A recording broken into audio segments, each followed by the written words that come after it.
Made in Module, le rendez-vous de l'initiative économique dans les Monts du Lyonnais.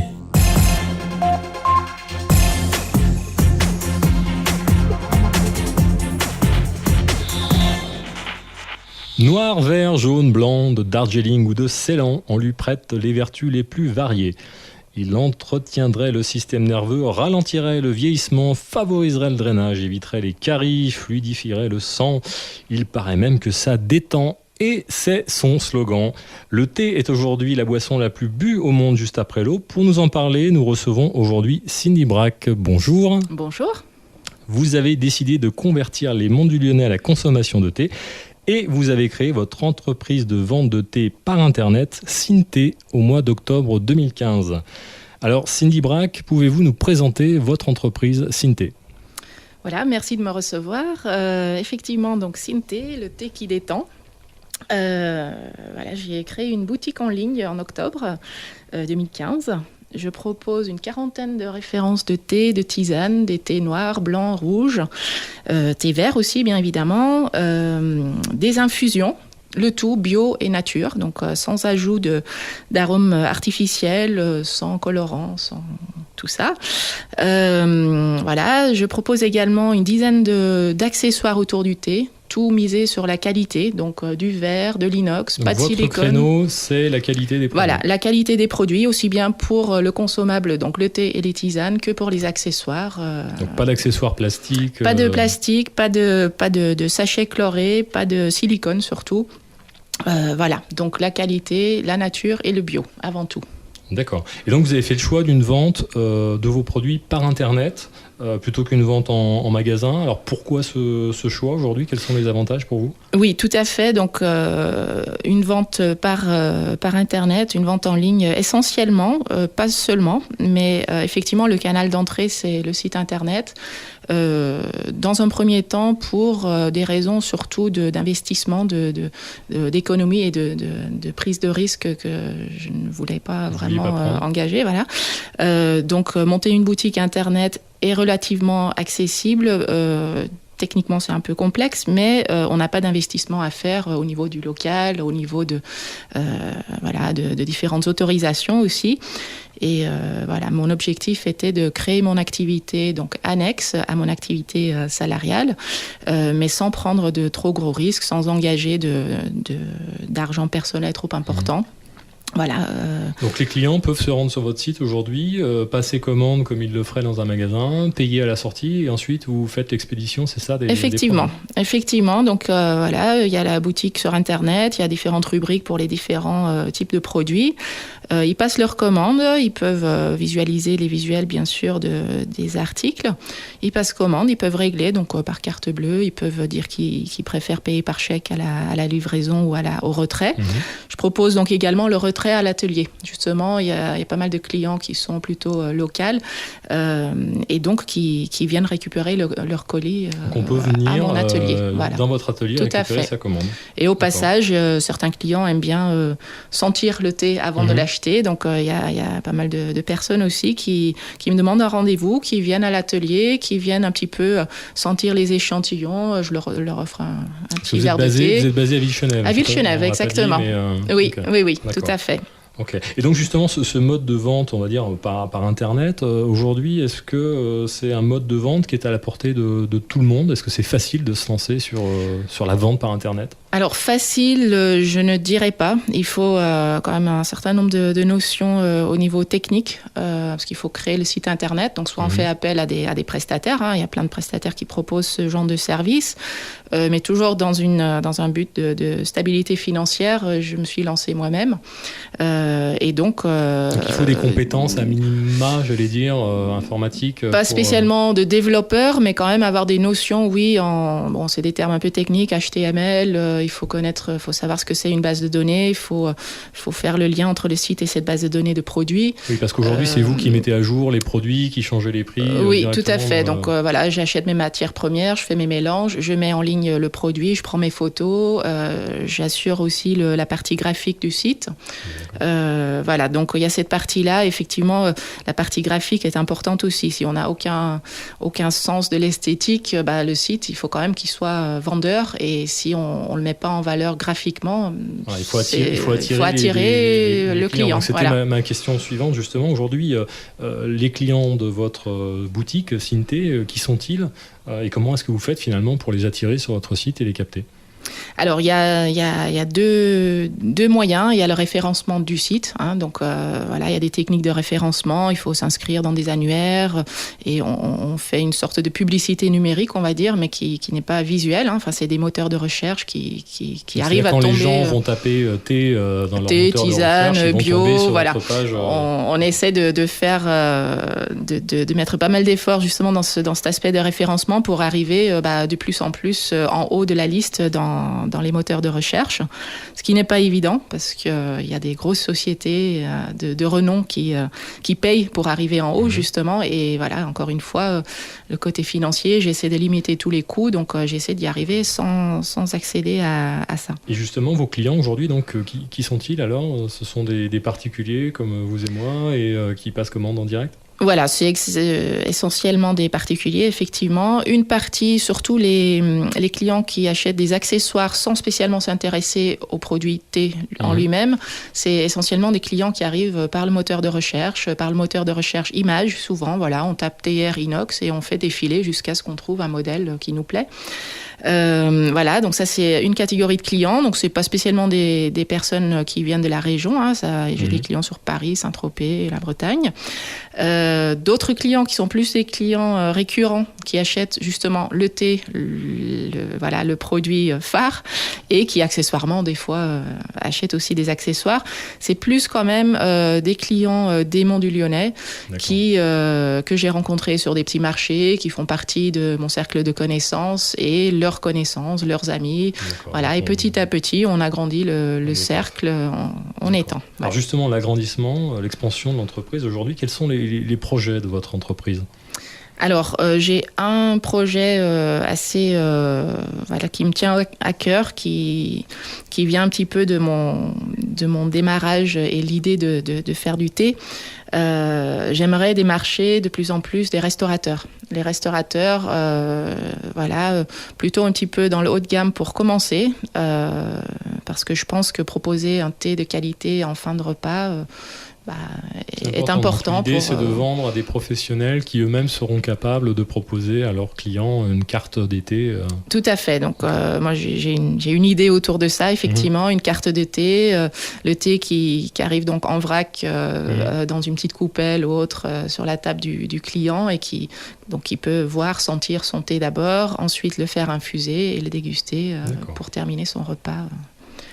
Très bien. Alors, Cindy Braque, parlons un petit peu de vous. Une question que tout le monde doit se poser. Pourquoi le thé ?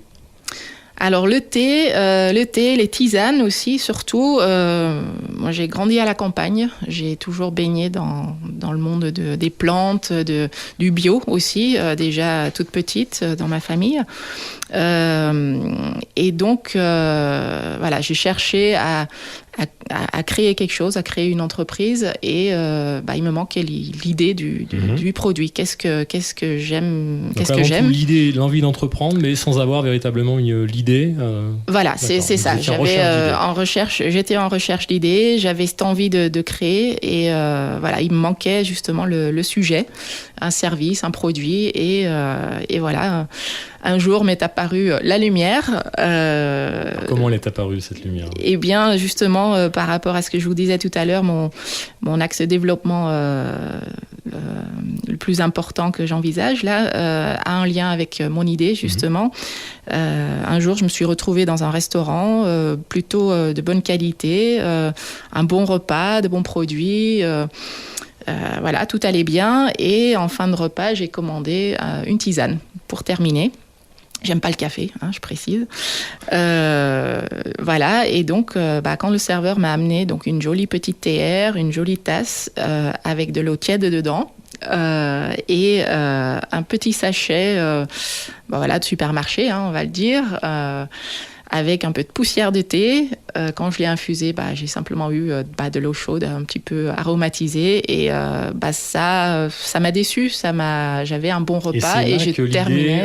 Vous est venue. Voilà, exactement. Je me suis dit, c'est vraiment dommage. À la maison, je buvais déjà du thé en vrac de qualité, bio aussi. Et je me suis dit, voilà, là, il faudrait, pour terminer ce bon repas, il faudrait terminer par un thé de qualité, servi. Donc, vous rentrez dans un restaurant, vous passez une commande, vous commandez un thé, vous n'êtes pas satisfaite et vous décidez de créer votre entreprise. En fait, c'est le petit maillon qui manquait. Voilà, c'est le déclencheur. J'ai dit, voilà, c'est ça finalement. Donc, tout s'est rejoint. Mon amour pour la plante, le thé et la partie détente, justement, qui va avec la dégustation de thé. Et ce fin de repas qui, justement, m'a pas satisfait dans ce sens-là. Et voilà. Alors, comment est-ce que vous êtes passé finalement de cette intuition, de cette envie à un véritable business ? C'est quoi les étapes ? Alors bon, ça se fait pas du jour au lendemain, hein. C'est pas simple quand même. Déjà, il faut choisir. On se dit comment ça peut se composer. Est-ce que je peux trouver des fournisseurs ? Qu'est-ce qui plaît au public ? On est en France. Quelles sont les coutumes ? Est-ce que les gens boivent du thé ? Est-ce que ça intéresse pas seulement moi et mes quelques amis ? Est-ce qu'il y a un public pour le thé et la tisane ? On fait un petit peu la découverte du marché. L'étude de marché. Voilà. Et ensuite, quand on décide de faire ce pas, de créer son entreprise, le point de départ, je pense un petit peu pour tout le monde, c'est la chambre de commerce qui peut conseiller, qui peut faire des démarches aussi pour vous. Et moi, c'est surtout la partie forme juridique sur lequel je n'avais absolument aucune idée de ce qui allait pouvoir convenir à mon envie de créer l'entreprise. Donc c'est surtout là que s'est fait cette partie juridique à la chambre de commerce. Ensuite, comme j'avais donc décidé de passer par un site internet, je me suis orientée sur les différents outils qui permettent de créer un site. J'en ai testé plein. J'en ai mis de côté beaucoup. Beaucoup exigeaient des financements.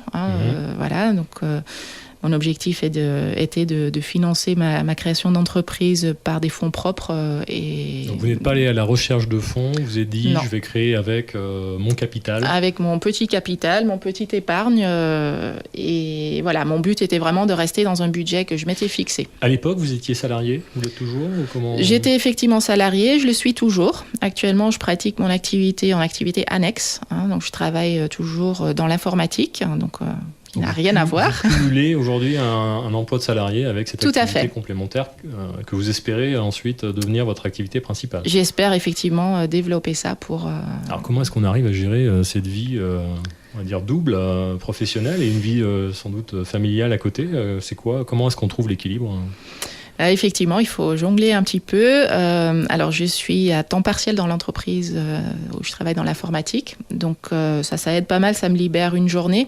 Donc, je consacre surtout mes vendredis à tout ce qui est démarches administratives, prospection des clients. Réponse aux interviews. Réponse aux interviews, exactement. Et puis, je reçois, comme je le disais tout à l'heure, des clients aussi à mon atelier de temps en temps. Donc, voilà, c'est surtout concentré sur une journée dans la semaine. Et alors, cette journée, ce quotidien, aujourd'hui, chez Synthé, ça se passe comment ? Vous êtes devant l'écran toute la journée à attendre les commandes, à répondre aux clients, vous préparez des colis Alors, j'attends absolument pas devant mon écran toute la journée. Grâce à la technologie mobile, je reçois mes commandes par un petit ping à chaque fois qu'il y en a une. Donc voilà, ensuite, j'interromps mon activité si possible ou je fais patienter un petit peu. Mais je m'engage sur des délais de mise en colis et d'expédition sur 1 à 2 jours. Donc voilà, je traite dans la journée généralement et effectivement, le lendemain, je m'engage à expédier ou à livrer à domicile ou à recevoir le client. Cindy Riberac, on va parler maintenant de votre lien avec les Monts du Lyonnais. Vous êtes originaire des Monts du Lyonnais ? Alors pas du tout. Je suis néerlandaise, donc je suis originaire des Pays-Bas. Alors comment est-ce que vous êtes retrouvée à Bichonnette ? J'ai cru comprendre que c'était à la suite d'une erreur, c'est ça ? Oui, exactement. Je vivais sur Lyon depuis quelques années et je cherchais à déménager au calme, à la campagne. J'étais donc à la recherche d'une maison et suite à une erreur dans le journal immobilier, en fait, j'ai trouvé une annonce de la maison de mes rêves dans une commune en Haut-Beaujolais. Et donc, j'ai téléphoné la propriétaire pour avoir quelques renseignements supplémentaires et pour avoir un rendez-vous. Et en fin de conversation, la dame m'a dit « Mais en fait, vous voulez pas savoir où c'est ?» Voilà, à tel endroit, Mont-du-Lyonnais, le Beaujolais, au Beaujolais. Et donc, elle me dit « Non, pas du tout, c'est à Villechenève. » Alors, donc vous découvrez que la maison de vos rêves finalement n'est pas à l'endroit du tout, où vous vouliez aller. Voilà, exactement. Donc Villecheneve, je ne connaissais pas. Je me suis dit, je vais découvrir parce que la maison, en tout cas sur le papier, était quand même très intéressante. Et après la visite de la maison, eh bien, on a tout de suite fait une offre et acheté la maison. Donc vous avez été séduite par les Monts du Lyonnais. Complètement. Complètement, très bien. Et justement, les Monts du Lyonnais, ces habitants aujourd'hui, est-ce qu'ils sont, on va dire, des consommateurs ou des gros consommateurs de thé ? Alors, sur tout le territoire, je ne peux pas trop le dire encore. Dans l'entourage proche, on va dire, l'habitude commence à se prendre.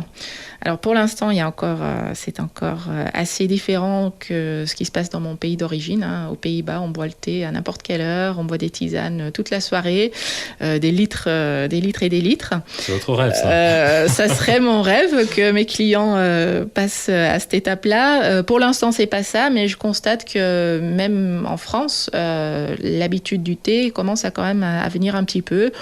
On se détourne un petit peu du café, qui a quand même des propriétés excitantes. Donc en soirée, c'est pas très approprié. C'est pas que bon pour la santé non plus le café. Donc il y a de plus en plus de personnes qui s'orientent sur le thé vert aussi par ses propriétés quand même positives sur la santé. Donc voilà, je pense que ça vient. Et votre localisation finalement à Villecheneve que vous aimez tant, aujourd'hui ça a une importance sur votre business model de vente à distance, le fait d'être implanté? Alors le fait que je vends justement essentiellement à distance, du coup la localisation n'a pas de grande importance, mais assez rapidement après mon démarrage, je me suis rendu compte quand même que la clientèle locale est quand même importante. Aujourd'hui, elle représente quand même 70% de mes ventes, donc la clientèle locale. Et le fait d'être à Villecheneve, du coup, il y a pas mal de villages aux alentours où les clients viennent à l'atelier, sentir, faire connaissance. Voilà, c'est vrai que je m'éloigne peut-être un petit peu du site internet unique, mais ça reste quand même le moyen de passer commande. Même les personnes qui viennent à la maison des fois pour goûter, ils passent commande, ils repassent commande derrière, et cette proximité est importante. Et on en parlait en première partie d'émission. Vos projets, c'est de vous développer sur une clientèle plus professionnelle. Est-ce que vous avez essayé de rentrer en contact avec justement les entreprises des Monts du Lyonnais, les restaurateurs ou d'autres ? Alors pour l'instant, c'est justement le projet de la rentrée. Là, je compte me consacrer à la prospection les semaines à venir. Donc pour l'instant, je n'ai pas de contact concret. Donc voilà, ça ne saurait tarder. Et je cherche justement à composer un petit kit de présentation avec mes produits pour arriver chez un restaurateur et lui donner envie tout de suite, lui proposer des moyens de présenter son thé aussi de manière pratique. J'ai travaillé dans la restauration avant et je sais que tout doit aller vite, tout en conservant la qualité de présentation. Donc voilà, je suis en train de peaufiner ça et je vais ensuite démarcher les vendredis. Très bien. Cindy Braque, dernière question, je la pose à tous mes invités. Imaginez juste un instant que je puisse exaucer l'un de vos souhaits sur le plan professionnel. Aujourd'hui, de quoi est-ce que vous avez le plus besoin ? Alors, c'est pas spécialement un besoin immédiat, mais mon rêve serait d'ouvrir un petit salon boutique dans un coin sympa, un village sympa, avec des clients sympas. Le rêve de Cindy Braque, très bien. Voilà. On va rappeler l'adresse du site internet pour passer commande. Donc, donc vous trouverez sur le site les produits et aussi les liens vers les différents réseaux sociaux. Donc c'est le www.cinte.com, donc CIN-du6 T, la lettre T. Cinte Très bien. Cindy Braque, merci d'être venue ici dans les locaux de Radio Module pour nous parler de Synthé. On vous souhaite le meilleur pour la suite. Quant à moi, je rappelle à nos auditeurs que cette émission sera multidiffusée du jeudi au samedi et que vous la retrouverez en intégralité le dimanche sur l'antenne, mais également sur Internet au www.radiomodulettoutattaché.fr. Très bonne journée à tous. Merci beaucoup. Merci à vous. Au revoir. Au revoir.